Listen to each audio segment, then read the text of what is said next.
pessoal, nós somos da comunidade Hebron, esperamos que essa mensagem possa edificar a sua vida e o tema da pregação de hoje é: tenha alegria e esperança nas adversidades em Cristo, tendo como base 1 Pedro 1, do 3 ao 9. Você pode acessar essa e outras pregações no nosso site, que é comunidadehebron.com.br. Deus abençoe vocês.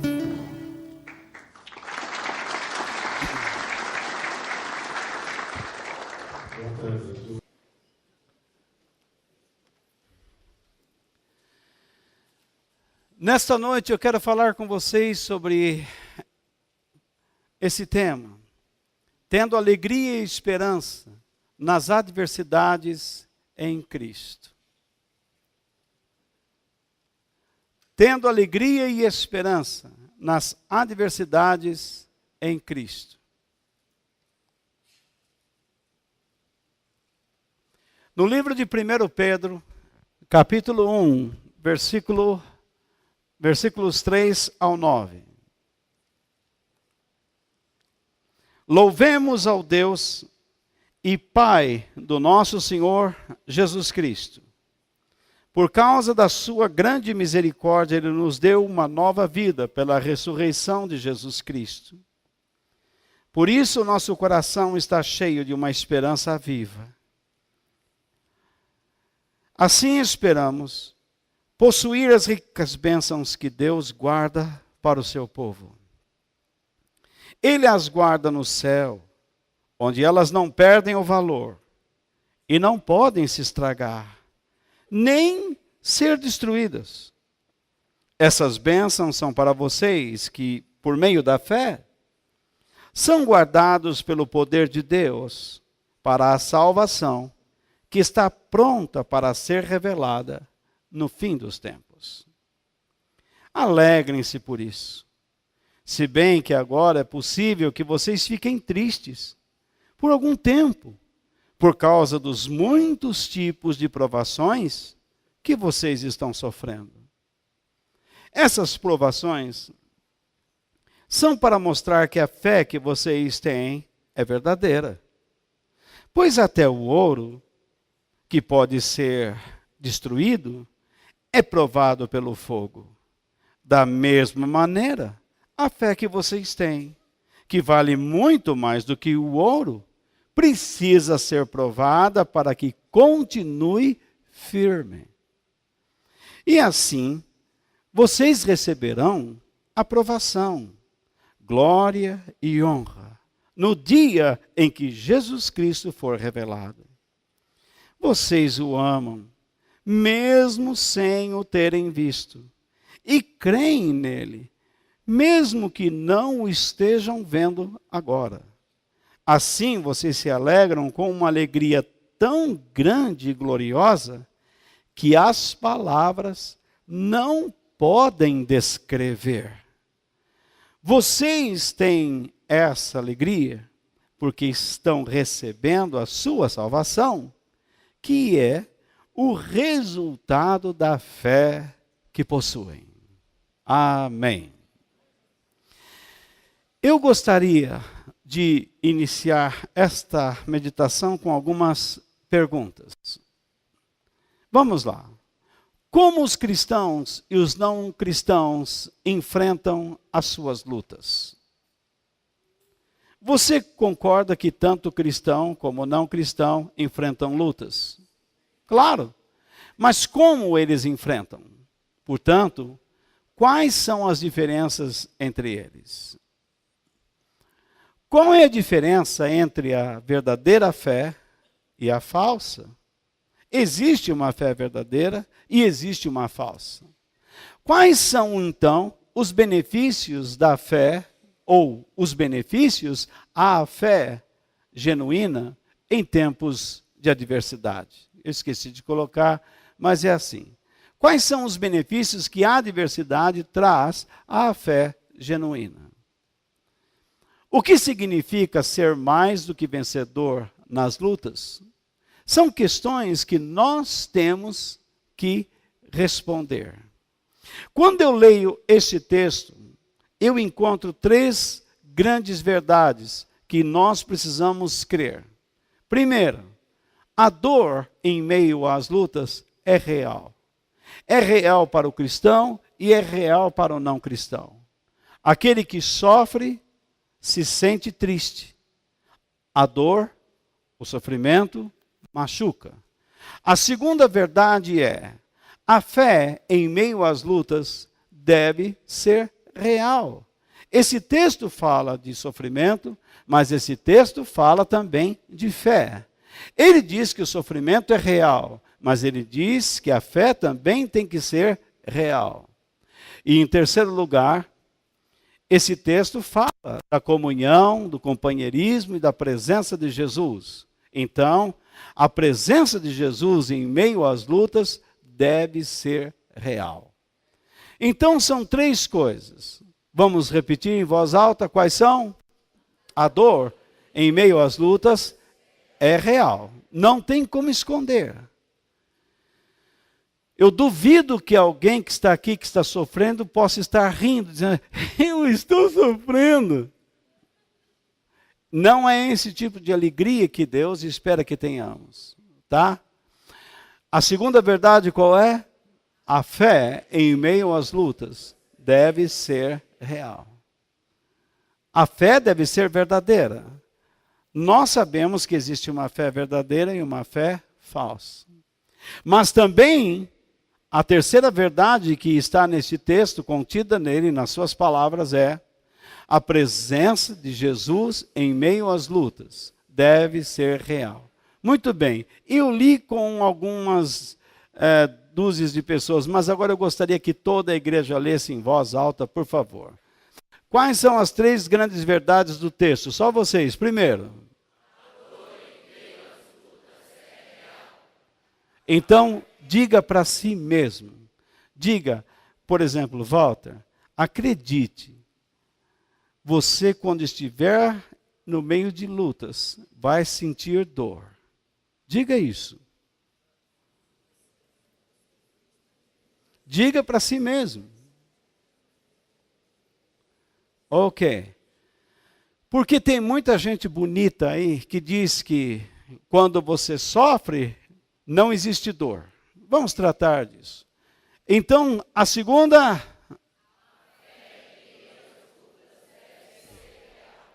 Então, você diga para si mesmo, fulano, demonstre uma fé verdadeira em meio às adversidades. Vamos. Eu espero que você não tenha dito fulano.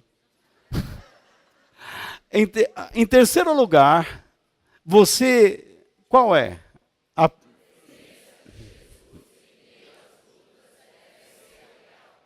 Esta é a experiência cristã.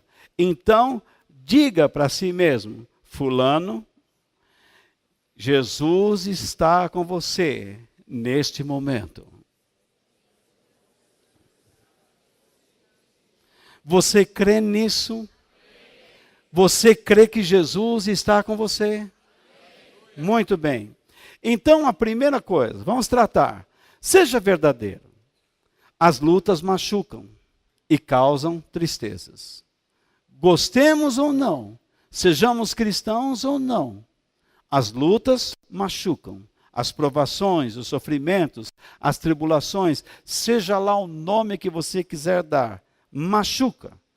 Pedro diz o que no versículo 6? Ele diz que vocês, é possível o quê? Vamos orar para a Bíblia, vamos lá? É possível o quê? Vamos todos olhar para a Bíblia e dizer, não feche a palavra de Deus, vamos lá. É possível o quê?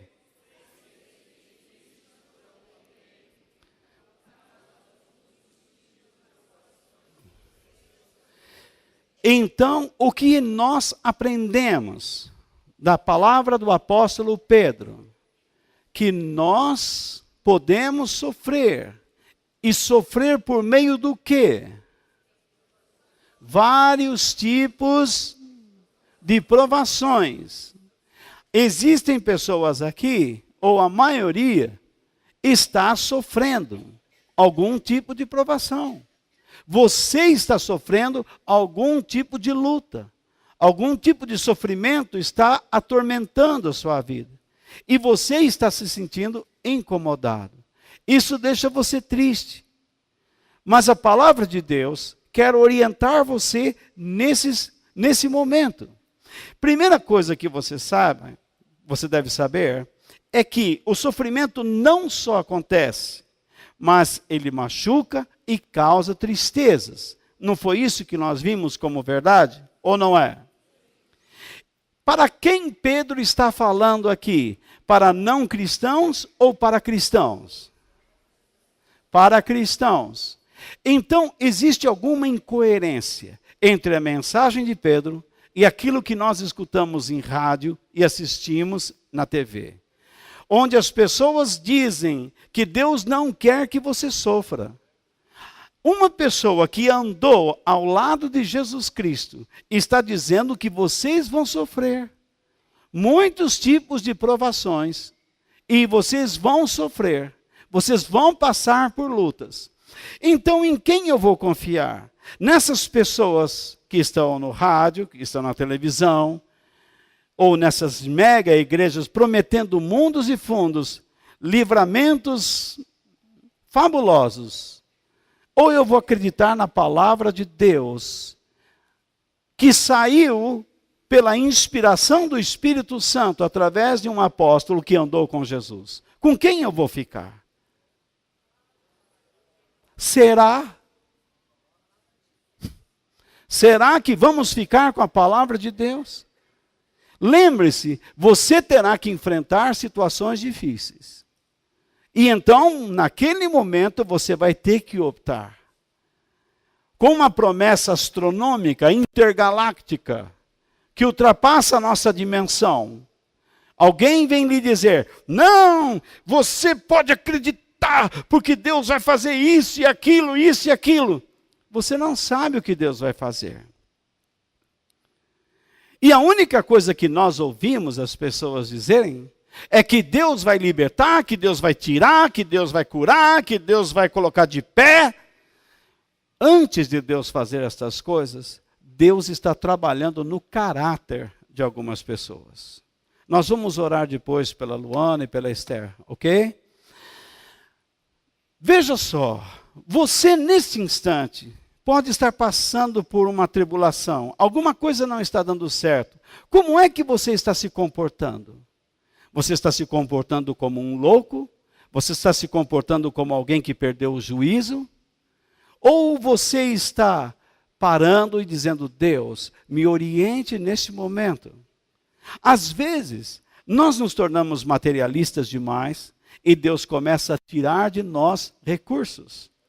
Outras vezes, nós nos tornamos muito senhores da situação e Deus começa a mexer na nossa instabilidade emocional. Nós começamos a ser rejeitados por pessoas. Deus permite situações em nossas vidas para mexer no nosso caráter. Deus está querendo nos transformar.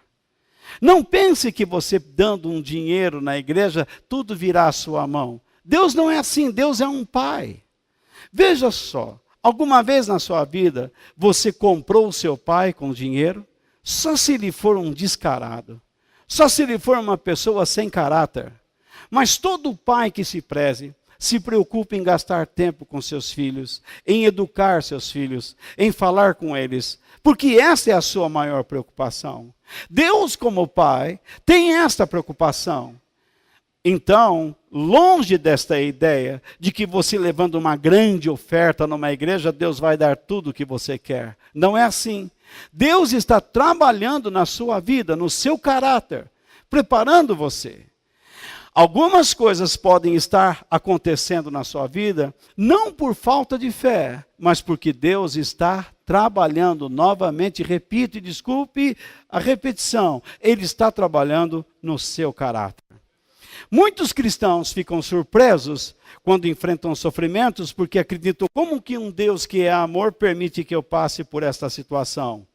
Não é falta de fé e nem abandono divino. Ninguém nesta vida está isento de passar por lutas e provações. E existem aqueles que dizem assim, quando você estiver passando por alguma luta, diga, não existe dor. Eu não tenho dor. Deus não quer que você sofra.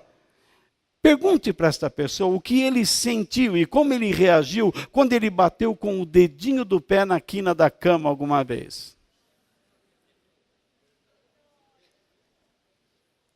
Pergunte para estas pessoas como eles se sentem quando um filho desobedece e ele passa a noite fora de casa. Como que eles se sentem? Pergunte a estas pessoas quando o marido perde o emprego e a esposa perde o emprego e como é que eles se sentem em relação às dívidas.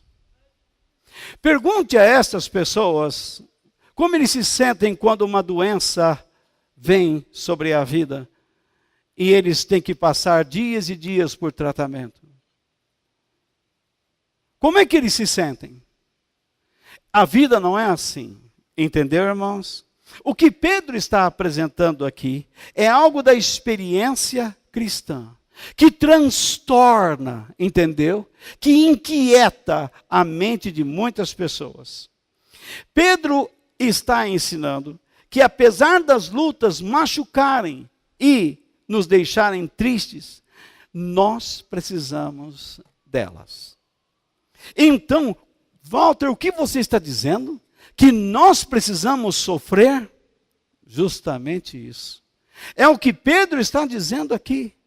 Você não tem escapatória. Veja só. Certa vez alguém diz, como que um Deus tão bom criou um mundo tão mau? Como que um Deus tão bom permite que uma pessoa tenha câncer nos ossos? Como que um Deus tão bom permite que um filho seja arrancado e morre tão novo? E como que Deus, sendo tão bom, permite essas drogas? Como Deus, sendo tão bom, permite essa criminalidade, o engano, a mentira? Deus é bom. Quando ele fez o homem perfeito. Mas quem trouxe todos esses transtornos a este mundo não foi ele, fomos nós. Nós somos responsáveis por toda a dor que existe. E então você diz, mas eu não pratico nada de errado, eu sou uma pessoa honesta. Você pensa que é. Na verdade, você pode não fazer nada de mal, mas você não está fazendo o que deveria fazer de bom. Então, por um lado, se você se omite do mal, por outro lado, você também se omite do bem. Nós somos chamados para fazermos a vontade de Deus. Por quê? Por que Deus estabeleceu assim? Porque nós desgraçamos tudo. A verdade é essa. Nós tiramos tudo debaixo da graça de Deus. Veja, Deus criou um homem perfeito num lugar perfeito. Mas onde este homem preferiu viver? Num lugar fora do ambiente que Deus o criou. Ele quis até alcançar uma natureza que Deus não queria que ele tivesse. Hoje nós temos uma natureza pecaminosa que nos puxa para determinadas paixões, para determinadas tendências. E nós temos, por outro lado, um desejo de conhecer a Deus. Aí está o nosso instinto de religiosidade. Todo ser tem um instinto de religiosidade. O ateu vive a vida inteira tentando provar que Deus não existe. Por que ele fica tentando provar? Porque alguma coisa na vida dele não deu certo. Ele não quer acreditar em Deus. Ele tem alguma, desculpa a expressão, alguma bronca. Ele tem algum trauma. Ele tem alguma perplexidade. Então, para ele é mais fácil dizer, Deus não existe, Deus não é bom. Mas a nossa experiência cristã diz que Deus é bom. Quando nós fomos visitar Kelly no hospital, Kelly, levante a sua mãozinha. Você estava em coma, quase morta. Praticamente você estava desenganada. E eu estava ali com a sua tia, ao lado, é sua tia, não é? Ao lado da sua cama, e nós estávamos orando por você.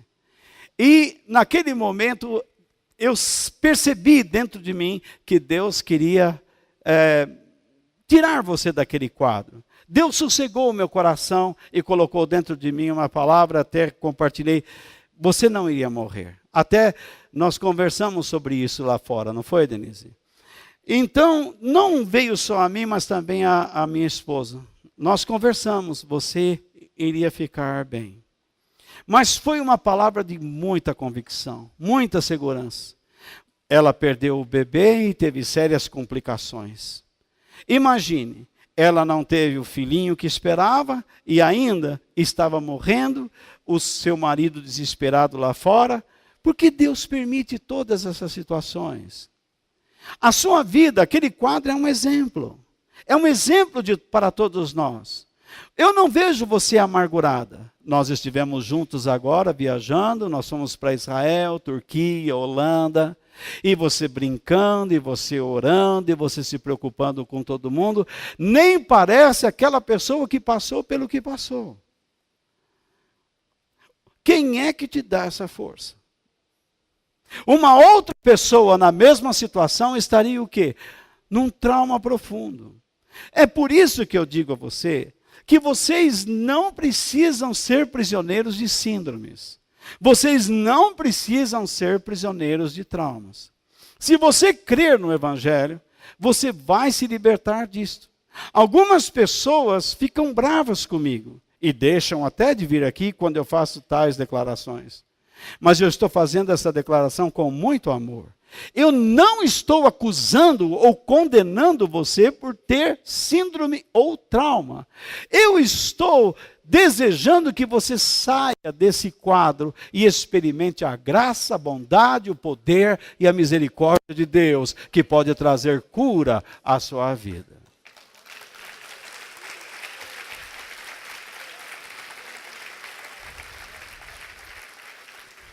No entanto, muitas vezes nós precisamos sofrer. Você vai entender muito bem o que você passou, Kelly, se já não entendeu.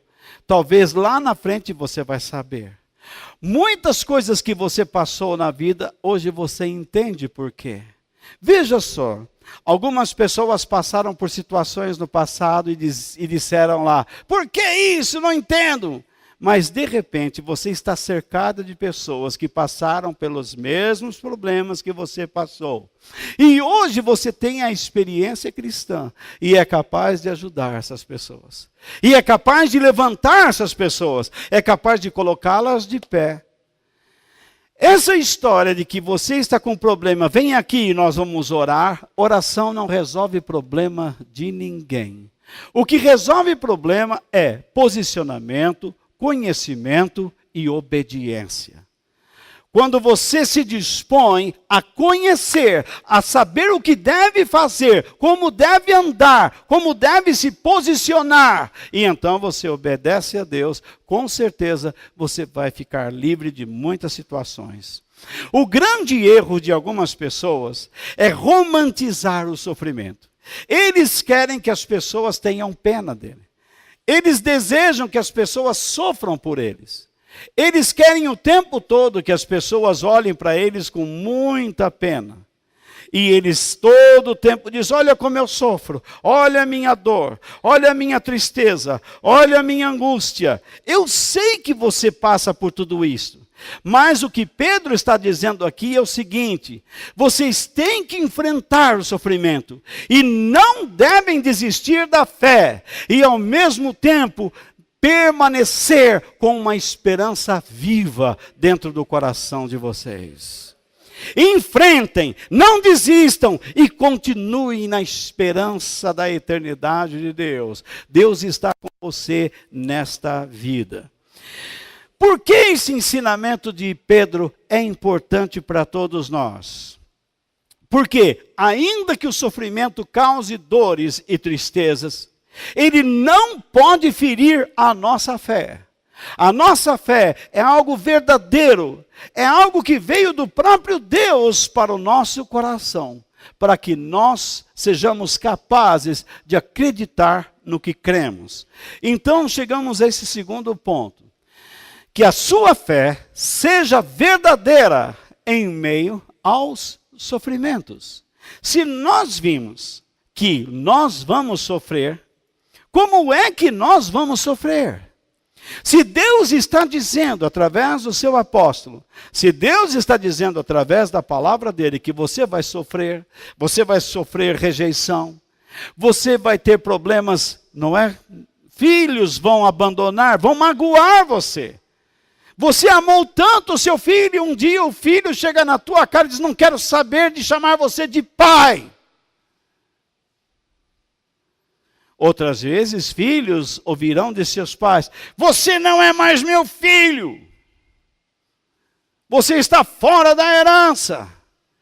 São situações difíceis. Você tinha uma amizade, você participava de um grupo de amizades, você estava sempre junto com um ciclo em um círculo de amizade, e de repente você é excluído. Você está fora.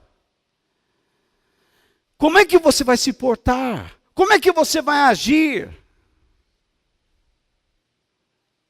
Você se torna cristão e de repente as pessoas vão empurrar você para lá. Como é que você vai agir? Por isso é importante que a sua fé seja verdadeira em meio aos sofrimentos. E vamos explicar por quê.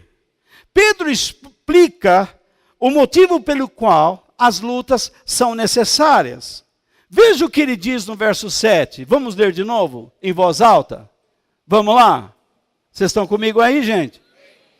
Diga lá. Essas provações são para mostrar que a fé que vocês têm é verdadeira. Pois até o ouro que pode ser destruído é provado pelo fogo. Da mesma maneira, a fé que vocês têm, que vale muito mais do que o ouro, precisa ser provada para que continue firme. E assim vocês receberão aprovação, glória e honra no dia em que Jesus Cristo for revelado. Veja só, para que servem essas provações que ele falou no versículo anterior? Qual é a finalidade dos sofrimentos que às vezes caem sobre nós e que você ora e eles não saem, estão lá. E chega um indulto qualquer e diz, é o diabo. Se é o diabo, quando você vai falar em nome de Jesus, ele vai embora. Você expulsa, ou não é assim a experiência? Jesus não disse, em meu nome expulsarão demônios. Se você usa o nome de Jesus, os demônios tremem.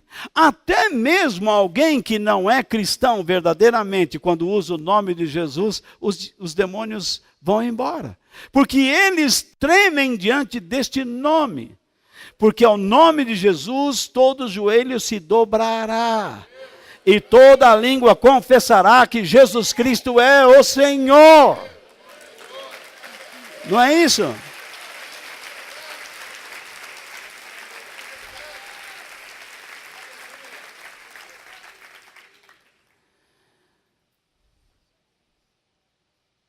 Mas então você recebe uma notícia, estou com um problema sério.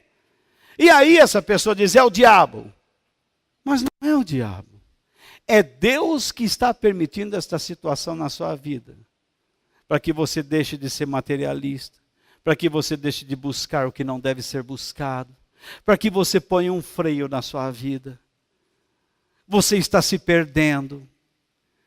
Você está buscando vazios, e você vai se perder nesses vazios. Às vezes Deus está permitindo que você seja rejeitado, porque Ele precisa mexer na sua vida psicológica. Ele precisa fortalecer os seus pensamentos, para que você aprenda a amar seus inimigos.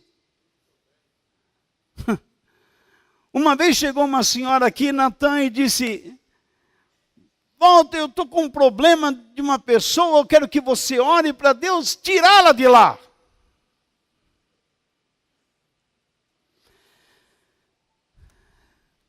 E eu perguntei, e se você saísse, para onde iria? eu não tenho para onde ir. Então você crê que foi Deus que colocou você lá? Sim. E quando você chegou lá, a pessoa já estava lá? Já. Quer dizer que então você chegou e agora você quer que Deus tire?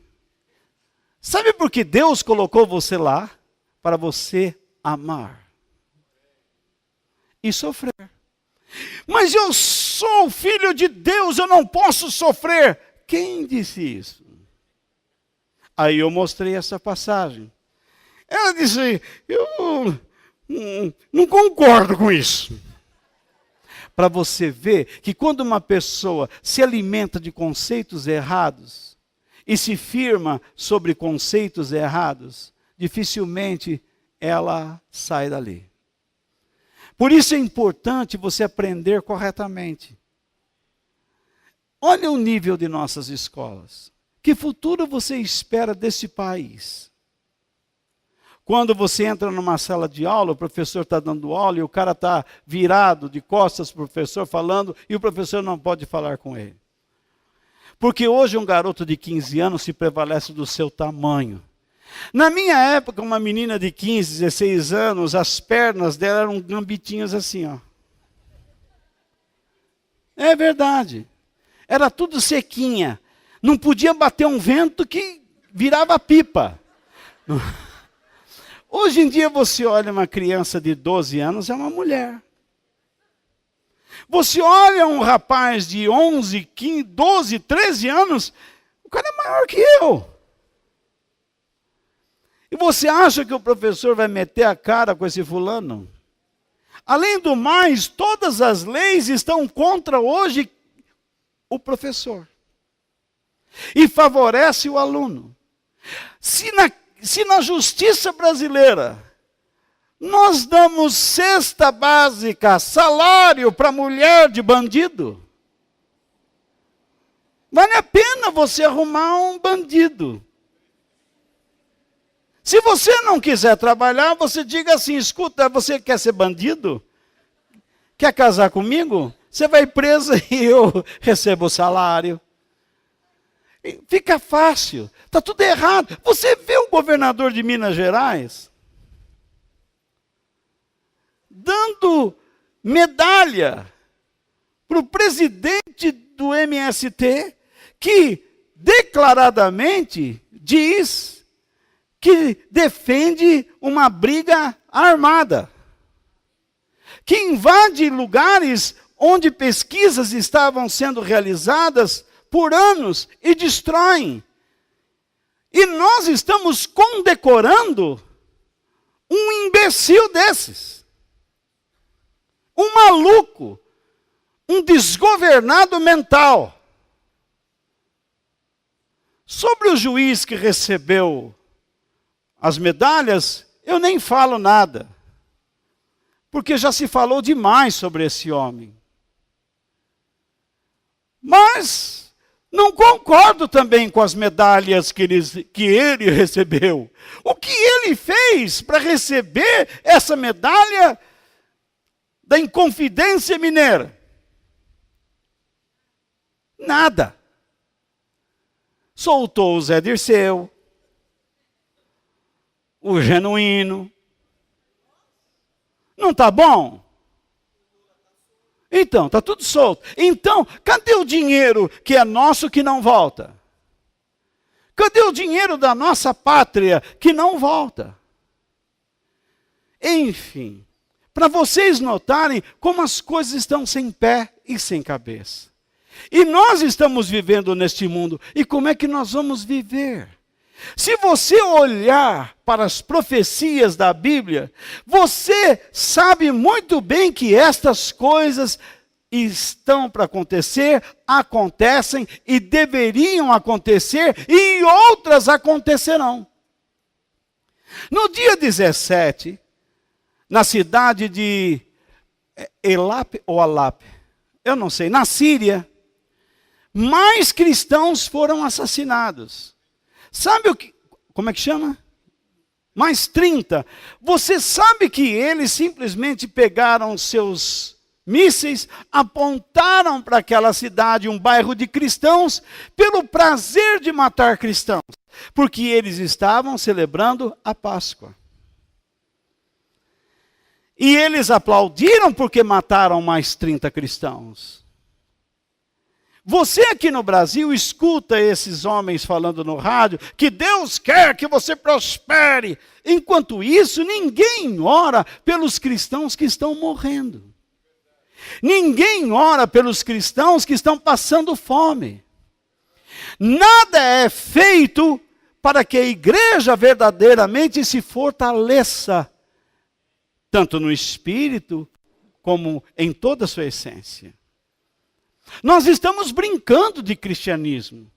Eu tenho dito aqui às manhãs, o cristianismo verdadeiro está morrendo. Se nós temos 2 bilhões de cristãos no mundo, quanto que dá 30%?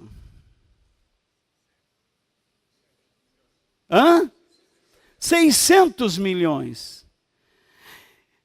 Eu creio que 600 milhões estão atrás de um verdadeiro cristianismo. A maioria não está. Se perverteu. Porque está buscando o quê? Está buscando vaidades. Porque a fé falsa, ela afirma confiar em Deus, desde que as situações estejam agradáveis. Basta uma situação ficar desagradável, ela desvanece.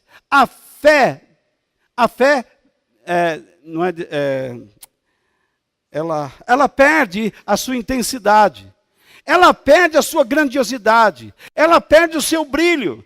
A fé verdadeira não é inconstante, mas também não se alegra com a dor.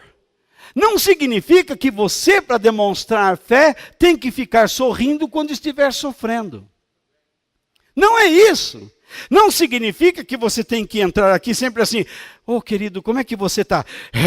Estou na força de Deus, está tudo bem. Mas quando sai daqui, fala, ô vida desgramada. Ó céus, ó terra, ó mar, ó vida. Lembra lá aquele leão lá, o Lipe e o Hardy? Então você sofre e fica reclamando do lado. Mas quando entra aqui, quer demonstrar o quê? Porque você tem medo. Porque a cultura que está se criando dentro da igreja é que você tem que ser um impostor. Que você tem que ser um hipócrita. Que você não pode demonstrar quem realmente você é. Ora, veja só o que a palavra de Deus diz. Chorem com os que choram. Se nós estamos ensinando hoje que é proibido chorar, você vai chorar com quem? E a palavra de Deus para chorar com os que choram, ela foi dada especialmente para cristãos, para a prática da experiência cristã, para que nós fortaleçamos a igreja. Agora, se você diz, vai chorar, mas é proibido chorar. Você tem que só se alegrar com os que estão alegres. Está todo mundo alegre. Tanto que as pessoas iniciam reuniões dessa maneira. Quem está alegre hoje aqui, diga amém. Todo mundo diz amém. Aí depois chega a hora da corrente. Vai, quem vai agora na corrente, quem está enfrentando uma luta, sou eu. Mas você não disse que estava alegre há pouco tempo? Não iniciou a reunião dizendo, quem está alegre, diga amém. Você vê a hipocrisia no que estamos nos metendo. Nós não sabemos mais no que cremos. Nós não sabemos mais sequer pensar. Nós não analisamos a nossa fé. Jesus não nos deu um livro. Deus não nos deu um livro que nós denominamos como Bíblia.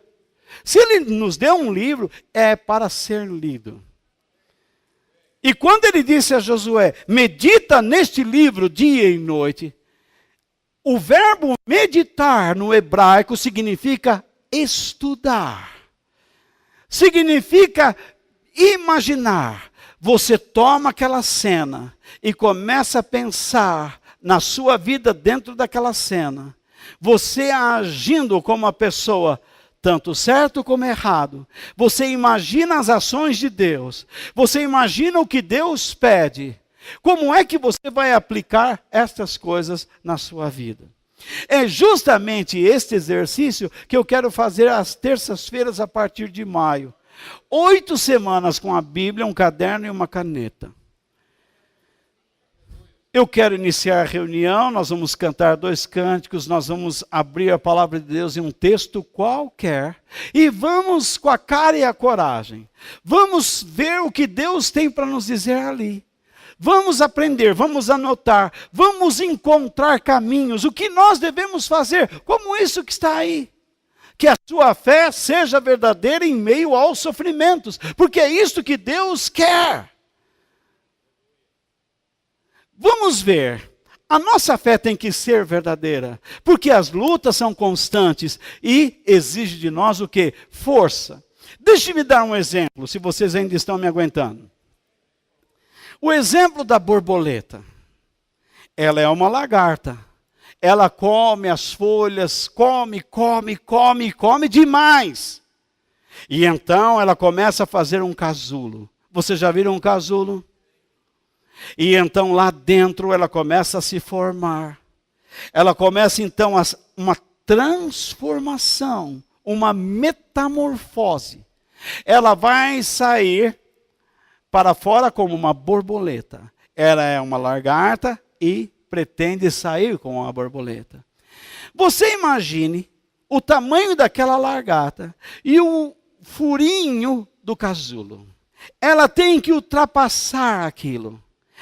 Naquela passagem é que ela vai afinar seu corpo. É naquela passagem que ela vai exercer forças e suas asas vão crescer. Mas se você olhar para aquele casulo e disser assim, coitada da borboleta, eu vou te ajudar, bebê. E você chega lá com uma faca e aumenta o buraco. Ela vai sair, mas ela vai sair gorda.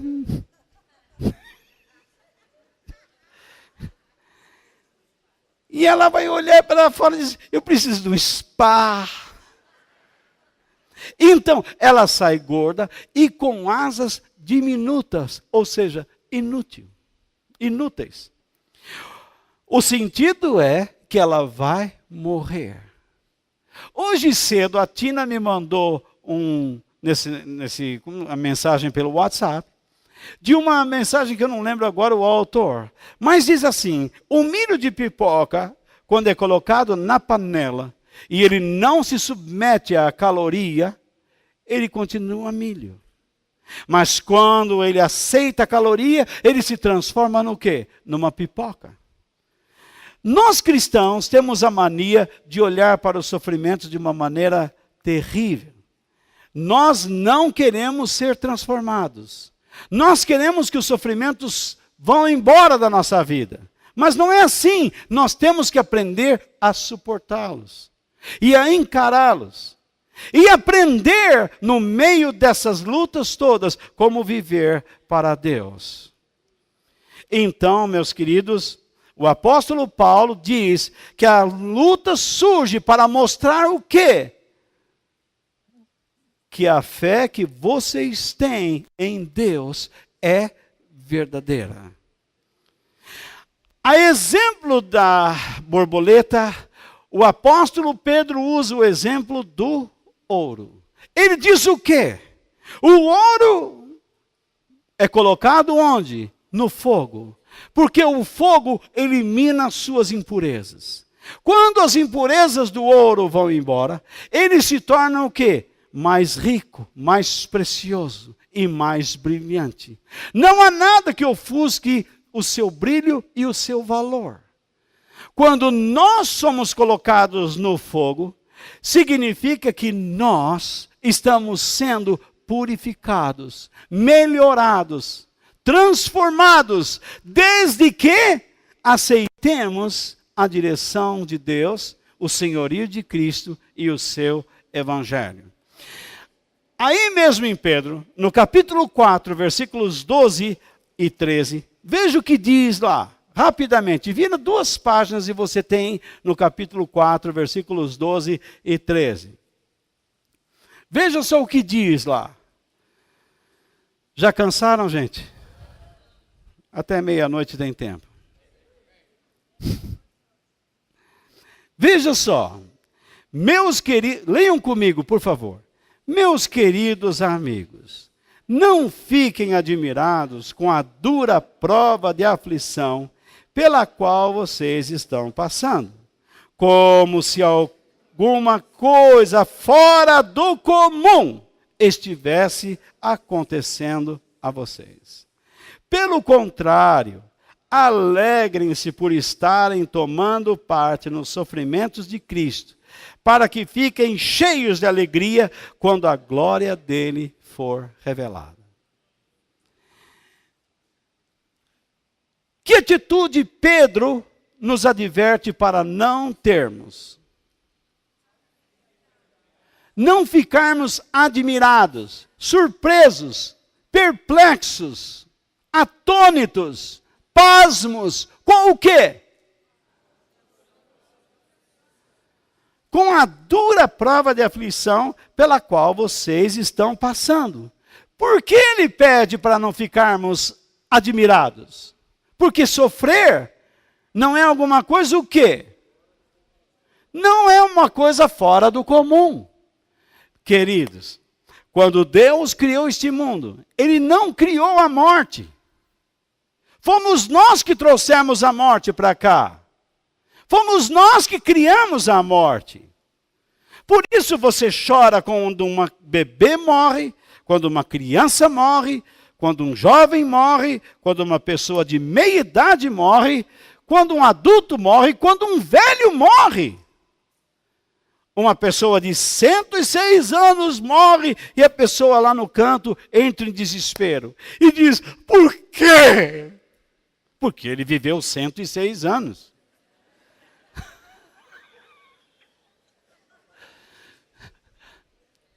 Mas nós choramos, sabe por quê? A morte é um elemento estranho. Não faz parte da nossa natureza original. Mas nós temos que morrer. Olhe para a sua pele, você que tem mais de 40.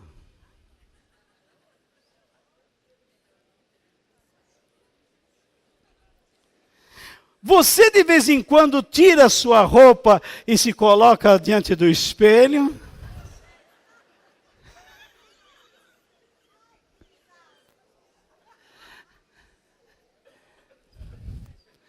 Que imagem vem em você?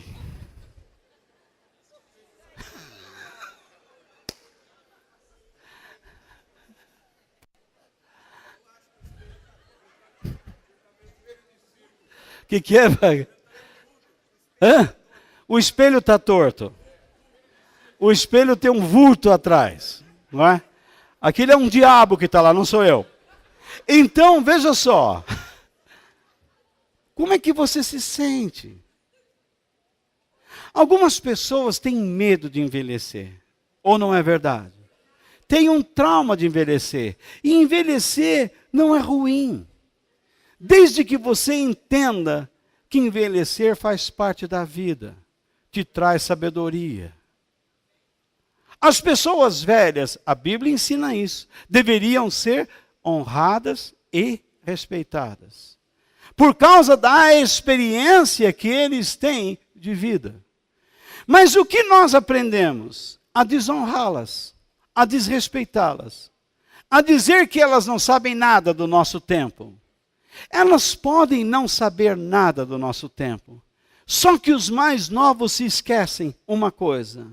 O que é, já foi. E o que é, será no futuro. A história se repete. Não tem como escapar. A única coisa que muda é a tecnologia, é a ciência. Mas o ser humano não muda.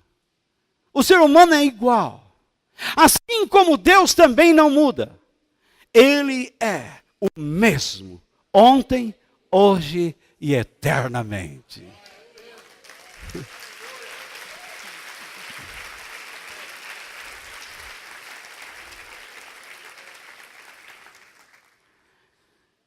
Pedro está dizendo aí que então lutas virão e não devemos ficar espantados. Mas quando nós estamos em Cristo, no meio das aflições, como companheiros dele, significa que estamos percebendo a sua habitação dentro de nós. E esse companheirismo de Cristo nos traz o quê? O que ele diz aí? Alegria e esperança. Um cristão diz assim, mas como é essa alegria? Essa alegria não é alegria dos lábios. Não é alegria dos olhos, da expressão facial.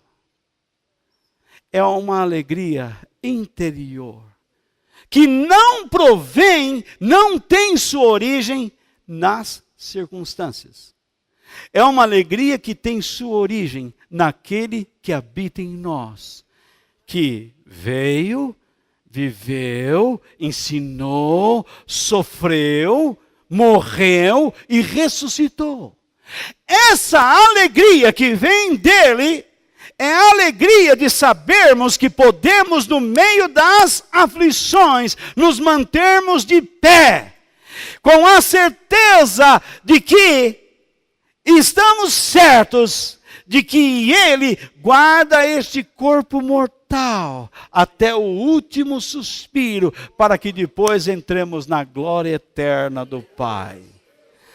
Um exemplo disso é a declaração do apóstolo Paulo no fim de sua vida, quando ele diz: combati o bom combate, terminei a carreira e guardei a fé. Ele diz isso com muita alegria, com muito prazer. Que combate ele combateu? Ele sofreu, ele foi açoitado, apedrejado, expulso, rejeitado. Ele foi expulso de vários lugares, mas ele insistiu. Ele conheceu o sentido da vida dele e não parou. E ele foi até o fim e disse estas palavras, animando outras pessoas que estavam lutando como ele. Então, esse companheirismo com Cristo nos enche de esperança. Isso nos leva ao último ponto. Lembre-se sempre da realidade da presença de Jesus em meio às lutas. Se Jesus é real, se a nossa fé é real, se as dores e os sofrimentos são reais, a presença de Jesus na experiência cristã, ela é real. A presença de Deus é real. Eu sou forçado a lembrar, neste instante, sobre 3 homens no Velho Testamento: Ananias, Azarias e Misael. Sadraque, Mesaque e Abednego. Eles estavam diante de uma fornalha. A pressão era muito grande, ou não era? A pressão era intensa. E no que eles estavam sendo pressionados? A negarem a sua fé. O rei Nabucodonosor, o grande rei do Império Babilônico, declarou numa ordem, num decreto imperial: a imagem do rei será levantada na planície. Ela era toda feita de metal. À luz do sol aquilo iria brilhar. E todas as pessoas presentes deveriam se curvar diante da estátua e declarar que Nabucodonosor era o Deus, o Senhor dos senhores, o Rei dos reis. Essa expressão, Rei dos reis, Senhor dos senhores, era comum na época dos grandes impérios. Os imperadores se declaravam assim: Senhor dos senhores, Rei dos reis. No entanto, quando todos, ao som da trombeta, se curvaram, 3 ficaram de pé. Lembre-se que naquela época existia um quarto homem que nós conhecemos, Daniel. Por que ficaram só 3 e não 4? É de se pensar. O próprio Daniel, que escreveu o livro de Daniel, estava presente, ora essa. Eles estavam no mesmo ambiente, mas a Bíblia diz que só 3 ficaram em pé.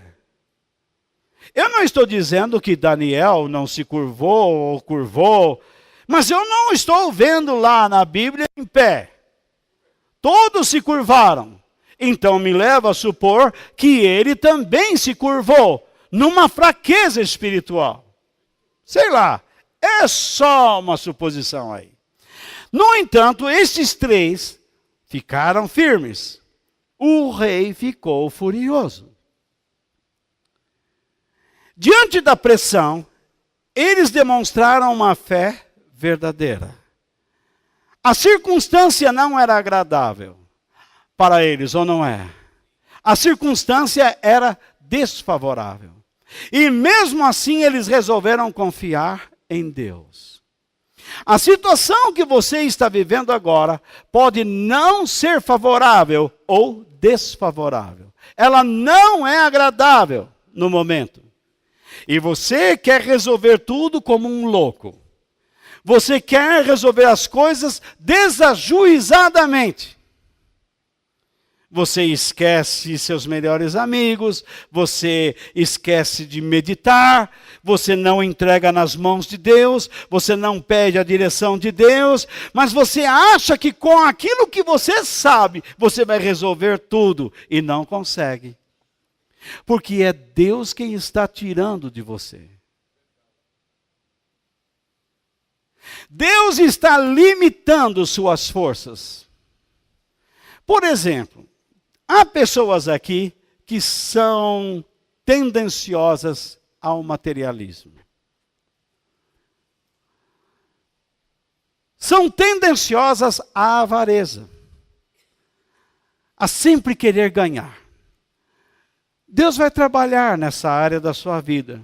Se você quiser realmente se tornar um filho de Deus verdadeiro, Deus vai fazer com que você sofra nessa área, a fim de você não ser prisioneiro da avareza.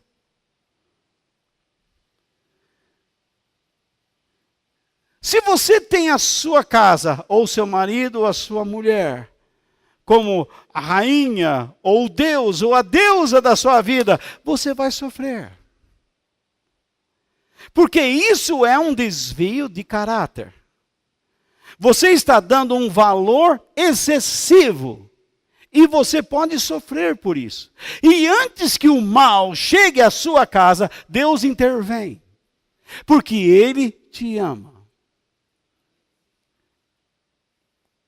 Ele quer que você tenha uma vida balanceada, equalizada, com bom senso. Há pessoas que acham que só devem trabalhar. Eles acordam logo cedo e começam a trabalhar. Os filhos não os veem mais. Sabe o que Deus pode mexer na sua saúde? E então você vai ter que ficar em casa. E vai ter que aguentar sua mulher, seus filhos ou seu marido na cama. E enquanto você não se humilhar, aquilo não passa. Se Deus resolver passar aquele momento, você vai experimentar de novo, até aprender. O povo de Israel não saiu do Egito. Eles não foram testados no deserto, sempre nas mesmas coisas. Você não já reparou que o seu sofrimento sempre é nas mesmas coisas? Veja o que mais estremece você. Que área da sua vida mais te estremece? Do que você tem mais medo? Você não conhece o exemplo de Jó? Jó tinha um medo excessivo de que algum mal acontecesse aos seus filhos. Porque eles não eram pessoas obedientes a Deus. Mas em vez de entregá-los a Deus, em vez de orientá-los como deveria, apesar de ser um homem fervoroso, Jó simplesmente oferecia sacrifícios para eles, por eles. Como algumas pessoas oram por outras, em vez de orientar. Chega alguém para você e diz assim, ore por mim, porque eu estou passando por esse problema, assim, pode deixar, irmão, vou orar. Mas nós não deveríamos falar assim, nós deveríamos dizer, como é que você está se portando nesta situação? Ixi, eu já falei demais, né? Esse é o mal do Vart. Como é que você está se portando nesta situação? Não é só orar. Como é que eu vou orar por alguém que está se portando mal? Como é que eu vou pedir a bênção de Deus sobre alguém que está buscando maldições? Ou desgraças? É isso que Pedro está tentando nos orientar. Para que nós não caiamos num caminho errado. Deus não é esse libertador fantástico como todo mundo pensa. Basta orar e ele vem.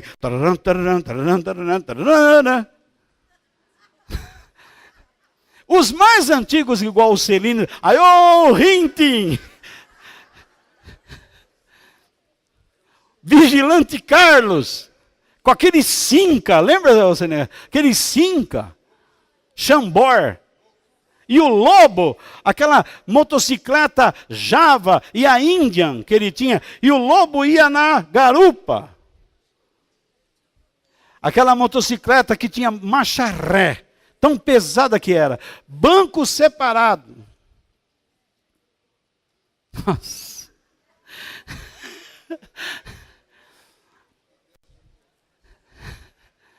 O Vigilante Carlos. Era uma série, chegava a hora do Vigilante Carlos, São Paulo parava. Pelo menos a periferia. Quem não tinha televisão invadia a casa de quem tinha para assistir o Vigilante Carlos. Aí, preto e branco. A imagem ficava mais ou menos assim. O cachorro latia lá, levava 10 minutos para escutar o latido dele. Era uma coisa fantástica.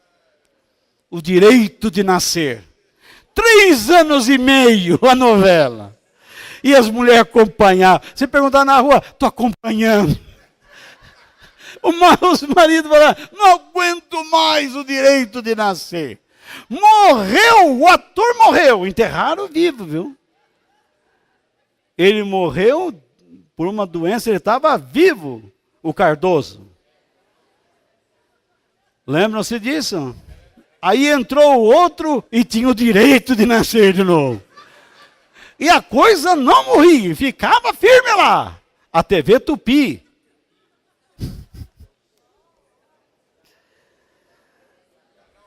Teve novelas que começaram em preto e branco e terminaram coloridas. Então, veja só, mas do que eu estou falando?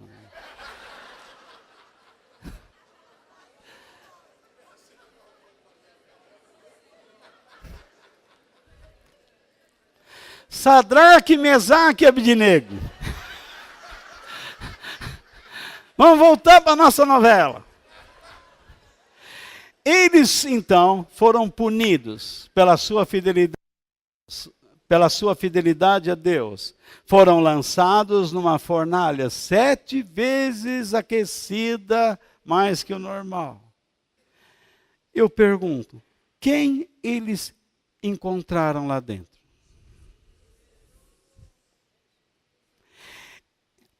Eles encontraram lá dentro a pessoa que eles temiam e mais amavam.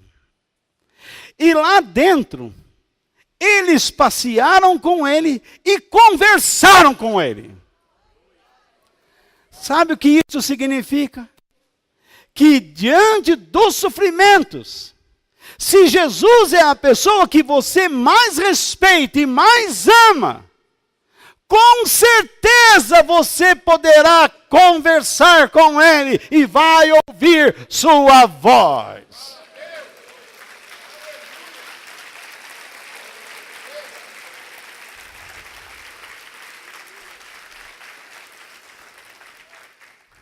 Nós não precisamos ver Jesus para amá-lo. Dá uma olhadinha em 1 Pedro, capítulo 1, versículos 8 e 9, vamos voltar lá. Vejam só o que diz o 8, o início do 8. O que diz? Vocês o amam, mesmo sem o terem visto.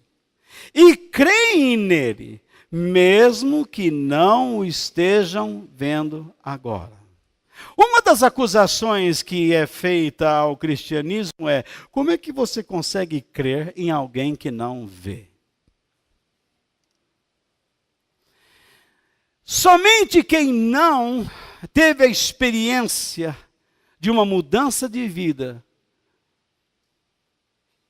é que consegue falar uma coisa assim. Porque eles não sentiram o puxão de Deus. Certa vez um rapaz aceitou viver em comunhão com Deus. E seus amigos chegaram perto dele e começaram: você viu Jesus, né? Ele tem bigode e barba mesmo? Que cor que é os olhos deles? Que cor são os seus olhos? Escuta, a voz de Jesus é como a voz de um trovão mesmo? Que tamanho ele tem? Sabe o que eles estavam fazendo? Zombando. Então o rapaz disse: eu não vi nada, eu não vi ninguém. Eu simplesmente tive uma experiência fantástica. É como um pescador que lança uma linha na água e oferece ao peixe alguma coisa que está no anzol. O peixe é incapaz de olhar o pescador. Ele só está vendo aquilo que está diante dos seus olhos. E ele agarra. O pescador percebe que existe um peixe na linha e simplesmente dá um puxão. Antigamente nós estávamos mortos, vivendo as nossas vidas nas profundezas. E de repente Deus nos ofereceu Jesus. Nós não sabíamos nada de Deus, tínhamos uma ideia longínqua de Deus. Era mais uma lenda, uma história. Nós não o entendíamos como Pai. Mas ficamos ouvindo a mensagem. Como o rapaz disse, eu fiquei ouvindo aquela mensagem, me impressionou tanto.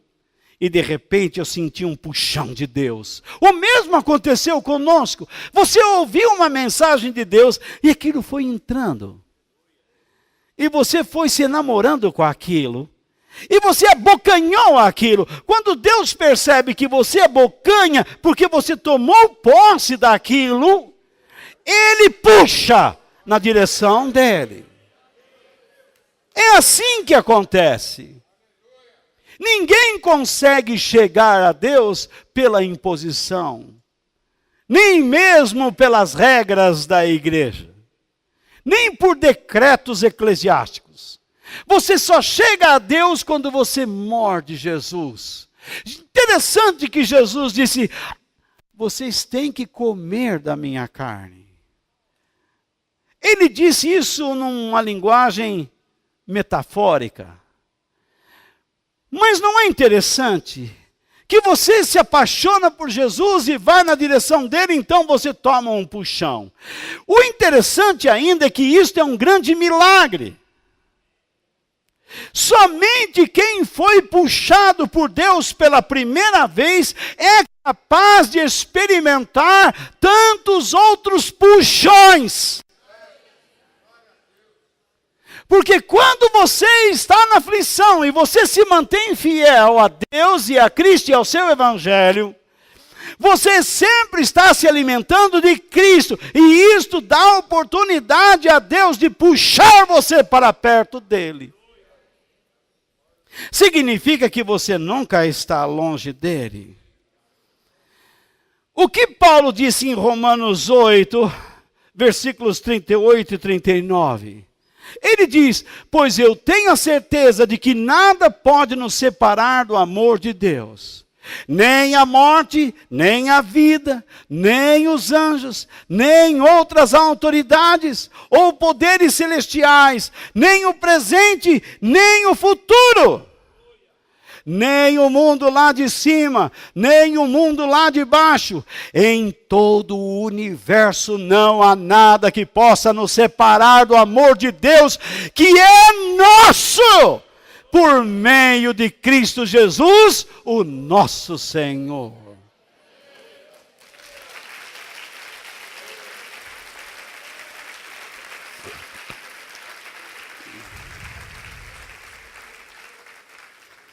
Antes de sermos levados a Deus por Cristo, por meio do novo nascimento, de uma transformação, ninguém aqui se importava com os propósitos de Deus.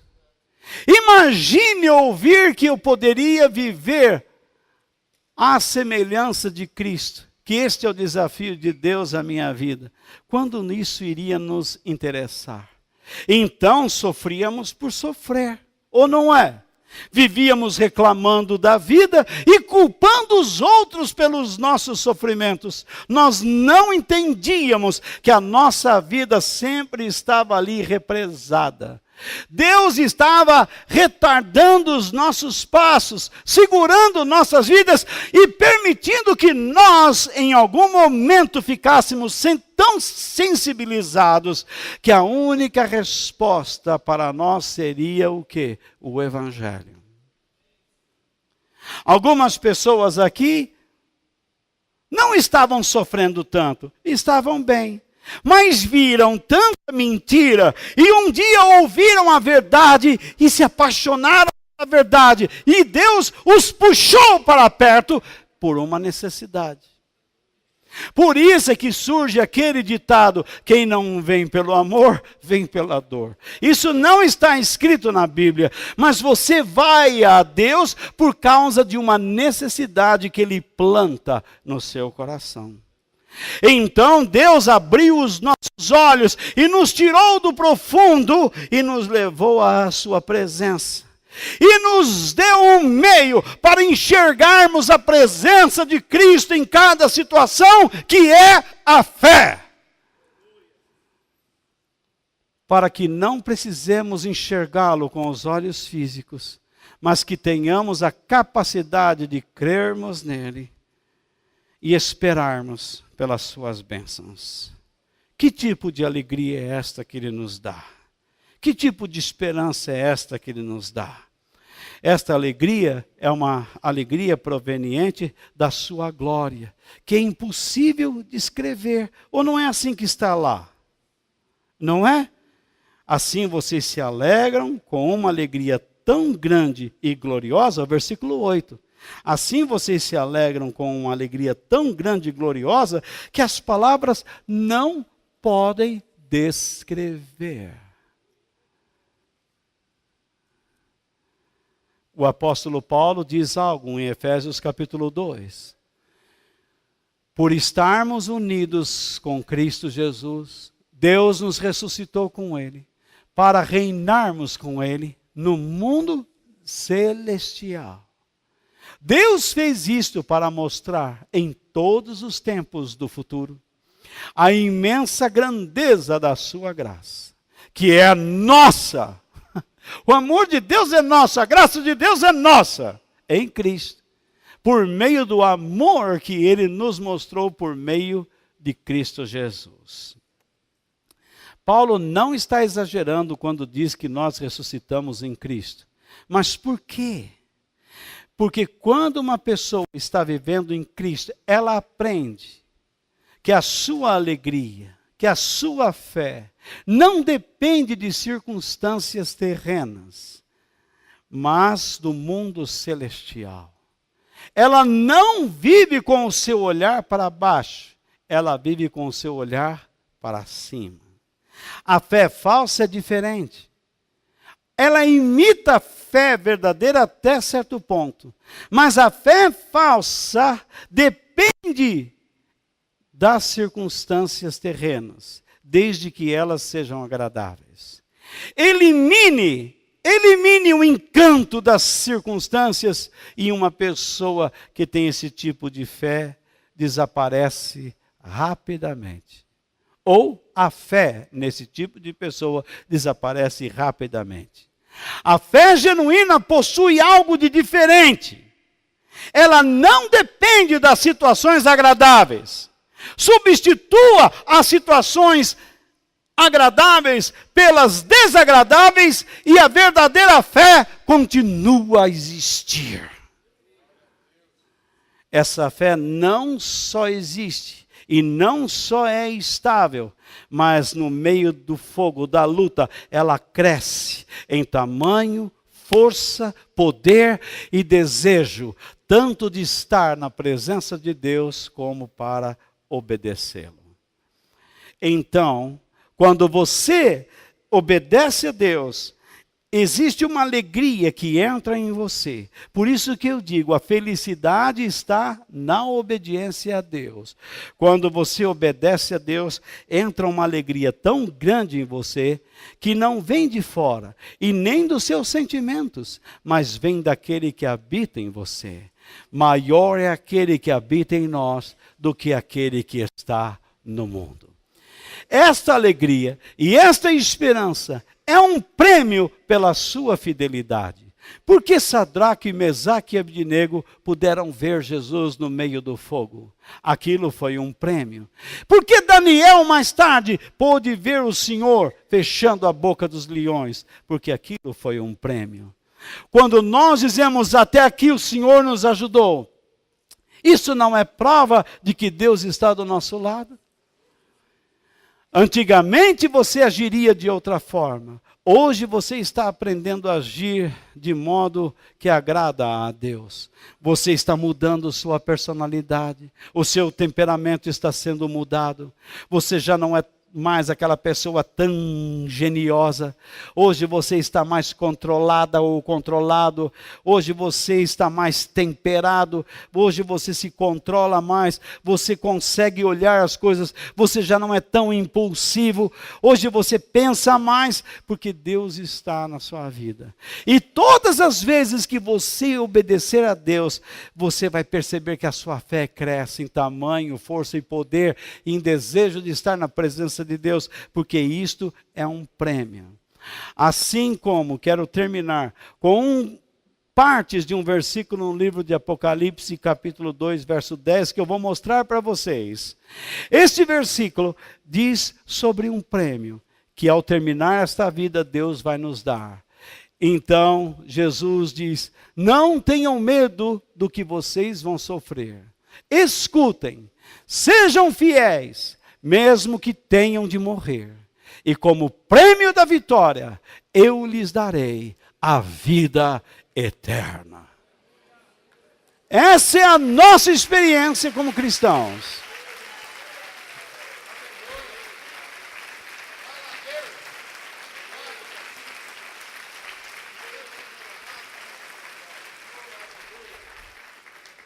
Em nenhum momento no Novo Testamento, em nenhuma página do Novo Testamento, está escrito que Deus vai abençoar você financeiramente. Em nenhuma página do Novo Testamento está escrito que Deus vai curar todo mundo, que Deus vai libertar todo mundo. Mas em todas as páginas você encontra lágrimas. Em todas as páginas você encontra dor. Em todas as páginas você encontra tristezas. Mas em todas as páginas você encontra fé. Em todas as páginas você encontra Deus. Em todas as páginas você vê como Deus está com a sua mão estendida sobre o seu povo. Deus quer estender a mão sobre você.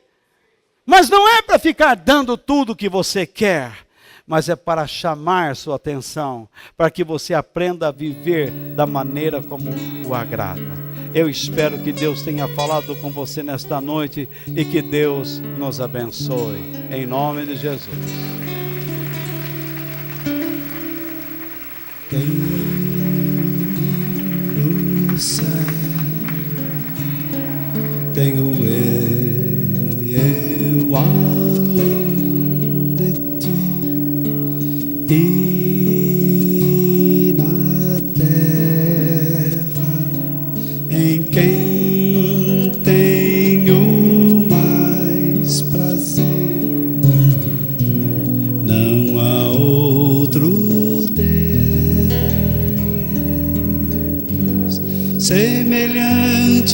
a ti, Senhor,